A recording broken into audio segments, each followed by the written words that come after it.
Welcome Home Radio Podcast. Are you looking to buy or sell your home? Our team is here with answers to guide you through the buying and selling process. We encourage you to ask questions. Please comment on this show or visit us at welcomehomeradio.net for more information.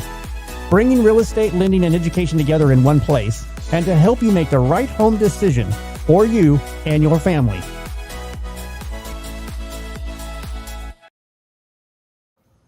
And welcome to Welcome Home Radio, where real estate lending and learning come together. It is April 29th.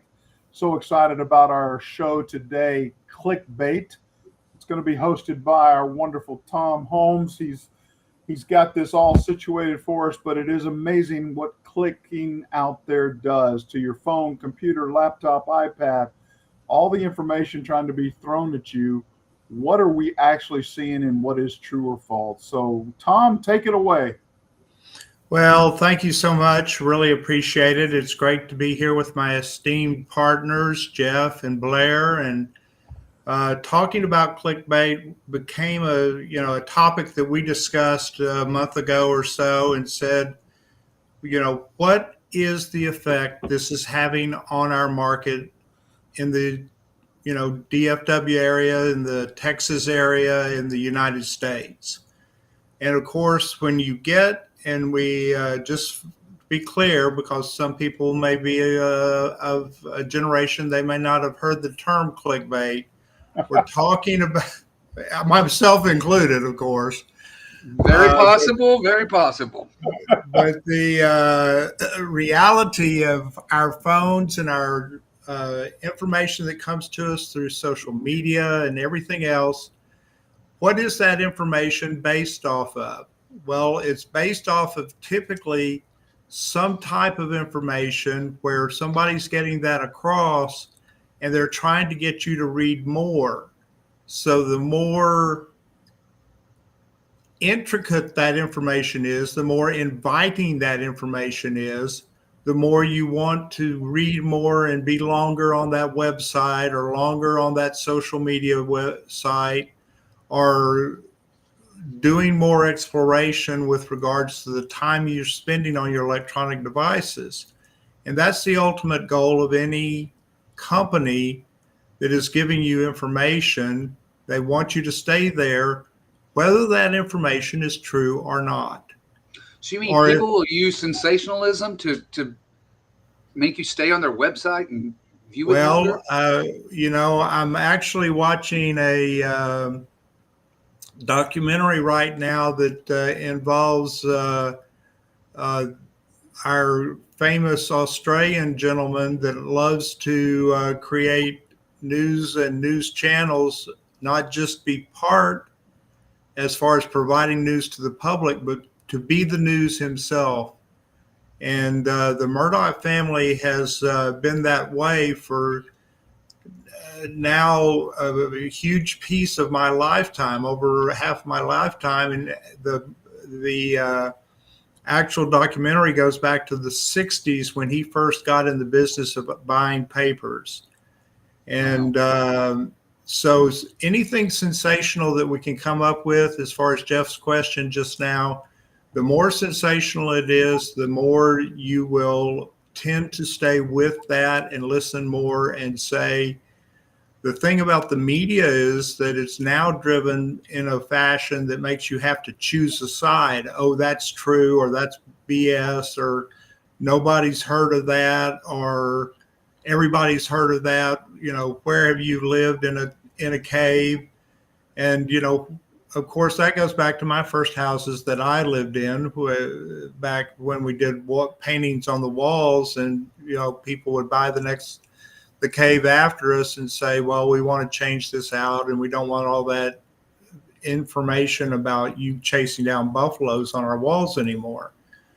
But the reality, the dirt. Well, we got rid of the dirt floors eventually. We covered them with stone off the wall. It was very convenient. But I thought in my conversation today, what I would do is kind of go to a couple of things that are factually based information and get our kick on what people are otherwise hearing in the marketplace. In other words, a clickbait piece that may be something different than what somebody else has been hearing. So factually speaking, I want to take an example, a couple of things from Texas here. And right now we're in a declining market of sorts. And statistically, I think every realtor will agree with, we've seen declines in pricing. We've seen more concessions by sellers willing to do things in order to sell their house. It varies greatly from 6 years ago, the 2020 period, 2021 period, where people were lined up and there were 40 offers for a house at $100,000, $200,000 above asking price. So one of the clickbait questions that I commonly ran across, what makes the market different from the 2008 housing crash? And I can speak to this because, of course, I was about to say I caused the 2008 housing crash, but Probably. I probably, that would be another clickbait you can find somewhere. But I lived through that crash and have seen in my lifetime, 3 crashes of major consequence and a total of 6 out there that have existed. One happens typically about every 10 years. So that kind of gives you a feel for how old I am. 42, by the way. The answer correct to that question is 42. I knew what you were headed for. I saw that face on each one of you. Oh, well, Tom, don't set us up for this one. But the question, what makes this market different from the 2008 housing crash? Well, factually speaking, only about 42 of the 300 major metropolitan areas have experienced price declines. So oftentimes what media does, or what, again, informational sources try to do is say, oh, whoa, this is so bad over here. It must be the same for everybody. Well, 42 out of 300 markets actually works out to be around 12 to 15% roughly, somewhere in that range. And as a result of that, you've got to think that, okay, this isn't happening to everybody. Where is it happening? So with it talks more about, with most markets dropping, being minimal, they also talk about the fact that if you take the example Houston, which is in one of those 42 markets, that the year over year drop has been 0.2%. Now, 0.2% is not a huge decline for just about, unless you're part of the 0.2%, is not a huge decline in market share. But it also represents the natural cooling of a rapid appreciation. And the systematic collapse that was characterized in 2008, there were more than 250 markets out of the 300 major markets that had dropped at that time.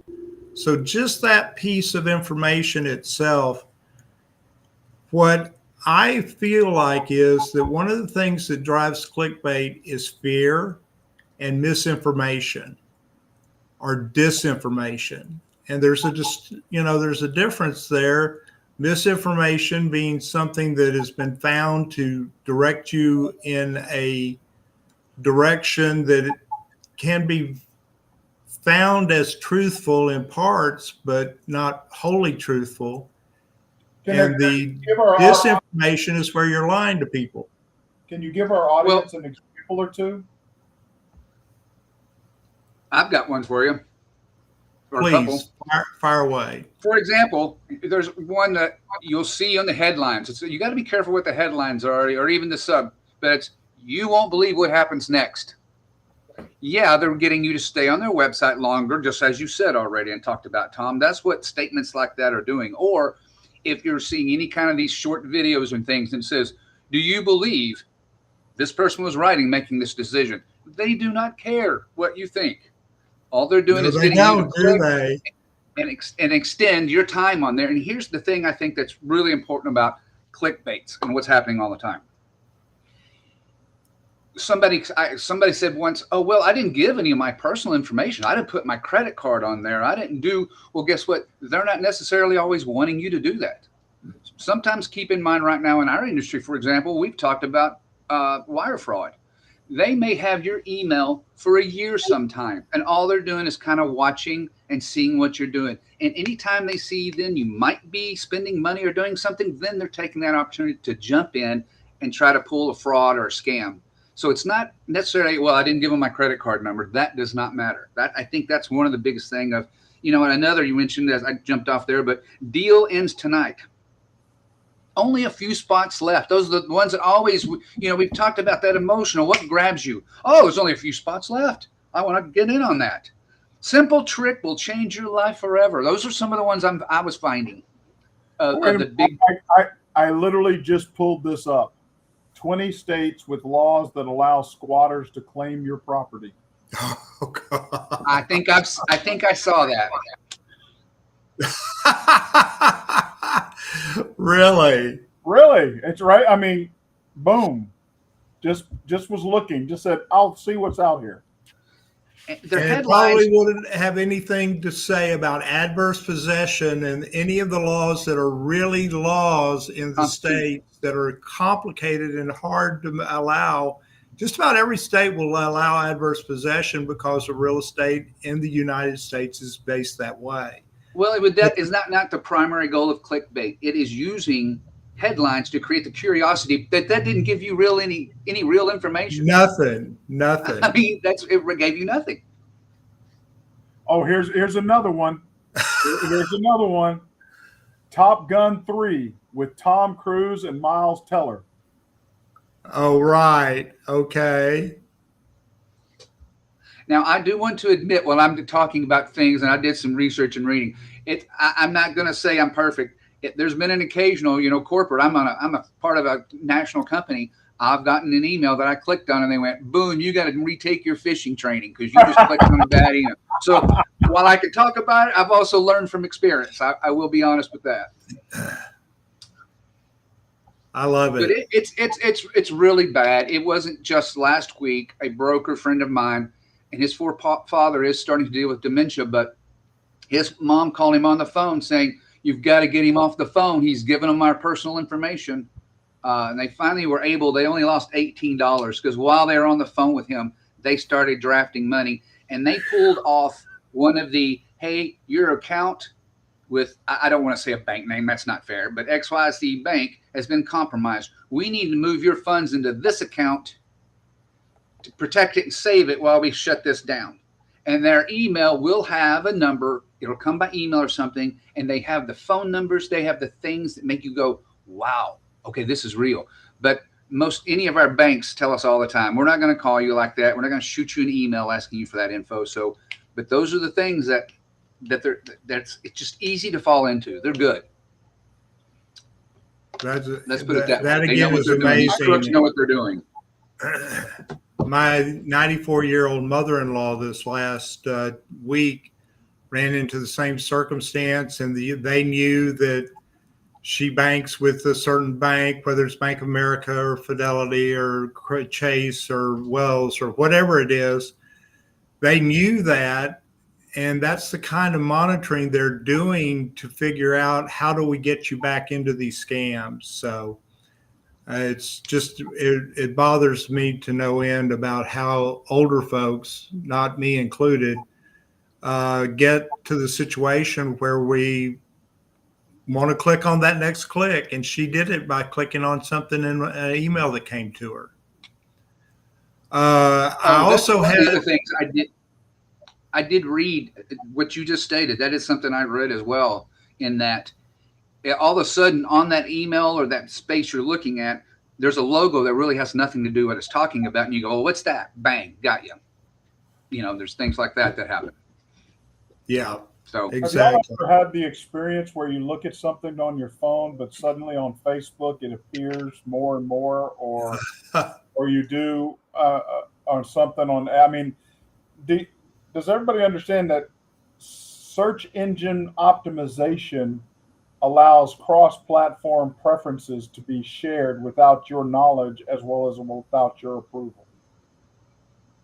So if you search for something on Bing or Google, suddenly it's shared out there as an interest for this phone number or this IP address or so forth, this email. And all of a sudden now you're going to get information. I mean, it's amazing. And the thing that I'm challenged with in the real estate world, how much false information is being shared with, they're stating realtors are having to change. Realtors are no longer allowed to be at the closing, or they're no longer allowed to be during inspection, or I mean, there's so many stated rules or so forth that, what does this really mean something, or what is it? What's the deal? And it's, am I missing something important? What is it? Fear of missing out? You know, it's all of that that's created in a largest purchase a normal person never makes in their lives, which is their home. It is an opportunity to generate more fear. And it just seems like our culture is running more and more on fear instead of facts. Absolutely. And that's why the show we're even having a discussion, because why are we running on so much fear? Well, and again, we get back to that gasoline. The fear is an unmeasured type of situation. You don't know how much fear is in your tank. It's running a vehicle without the gauge to tell us, am I really scared this is happening, or am I going forward making my decision based on the fact that I'm totally fearful of this, and you don't realize that your tank is 100% full of fear, and you think, no, I'm logical, I'm smart, I have this background, I've seen this before. There's no fear here making that decision. So, I had another little clickbait that I had in here of the three that I pulled up. Why did experienced investors stop buying in Austin despite its strong appreciation? Well, this is one of those things that, again, if you factually look at the information, Austin's median price in 2011, guess what the median price was in 2011? This is 15 years ago. $200,000. Now in 2023, a couple of years back here, it went all the way up to $530,000, more than $500,000 from $200,000 12 years earlier. So understanding factual data helps put you in a place, even as an investor, about what you should be targeting in order to buy properties. And this is a good time for investors to be looking at properties. Again, it's always a good time for investors to be looking at properties, but again, you've got markets out there, and Austin is in particular. I kind of like picking on Austin. My daughter's getting married there at the end of May, and she lives there, and she bought a house there just recently. Well, she bought a house, at a decreased price because the fact that the people that were living there had to move away. And perhaps they had paid too much for the house when they bought it back in the 2020 timeframe. So these are all things, again, that looking at the situation, getting as much factual information as possible helps make good house buying decisions for us. And you should be asking nowadays, buyers reps are supposed to be more diligent than ever before in representing you. And if you've got a realtor representing you, they should be bending over backwards to make sure that they've done the research necessary for the house that you're focused on to give you the complete picture of, are you paying too much? Are you paying the right thing? They can give you factual data that is to the moment about what you should be doing, not what it was 5 years ago. Very true. Now, a very important question, Tom. Have you been working on your daddy-daughter dance? Very important question. Believe me, the people I go to therapy for and all the different types of stuff I've been doing in the pool and all that, just about every time I'm thinking, is this helping me? And Marin has picked out toes, Tom. No stepping on her toes. Well, that's a big deal. No stepping on the train and pulling her down by accident. Yep. Oh man. Ooh. Yeah. Yeah. The I big can see old long dress. way through this. I tell you what, I'm Hey, make sure they do the dollar dance. nervous. Is that still part of it? Is the dollar dance still part of weddings? The day Some weddings, They should. they'll probably pay me $1 not to dance with her. Well, for you, yes. You not to dance, so. Well, best of luck, my friend. Thanks. That's exciting. Well, I Great think question. we've covered the gist of what we're trying to say here. Clickbait is out there. Clickbait is real. Please double check with somebody in the industry. Double check somebody with you that you trust. Ask your questions right here at welcomehomeradio.net. We'll be glad to get back with you. We're here Just to help be you get skeptical. Huh? Be skeptical. When you see something, be skeptical. And Yeah. go from there. Don't think this is really somebody talking that said this. And that little cute puppy wants your money too, by the way, that you clicked on. Exactly. There's a lot of dangers out there, but especially buying the largest purchase you'll ever make in your life and working with a home, buying real estate, building a life, building equity. We're here to help you and to get you to clear to close. So thank you for your time. Tom, thank you for a great job on clickbait, what it is not, and what's the dangers, what's the fear, that we live our lives on facts, not fear. And I will say one more thing to address to that. The largest purchase of your life I thought was a house, but it's a wedding.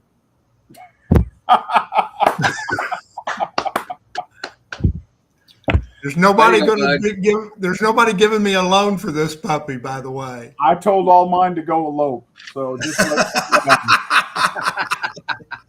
and I have 3 daughters. Ooh. So, Wow. Hey, God bless. Thank you again, Tom. Take care out there. Again, we're here to help you. I'm Blair Thomas. And I'm Tom Holm. I'm Jeff Duffy. God bless. Bye-bye. Welcome Home Radio production provided by Lunatic Digital. Check the listing of this podcast for the links to our sponsors. And don't forget to like, share, and follow us on social media. Visit welcomehomeradio.net for more information.